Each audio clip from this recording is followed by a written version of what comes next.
సంఘము క్రీస్తుకు ప్రదానము చేయబడినది. ప్రదానము చేయబడిన సంఘము నిరీక్షణ, ప్రేమ, విశ్వాసము కలిగి ఉండాలి.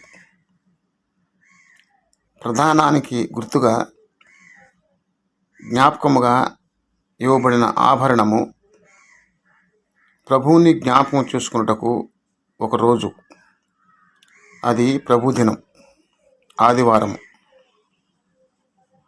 నిరీక్షణ, ప్రేమ, విశ్వాసానికి ఆదివారం రుజువుగా ఉంటుంది. ప్రధానానికి గుర్తుగా ఇవ్వబడిన ఆదివారం అనే ఆభరణాన్ని ఎప్పుడూ మరిచిపోకూడదు. ప్రదానము చేసుకున్న వధువు సంఘానికి జ్ఞాపకంగా ఇవ్వబడిన ఆభరణము ఆదివారము.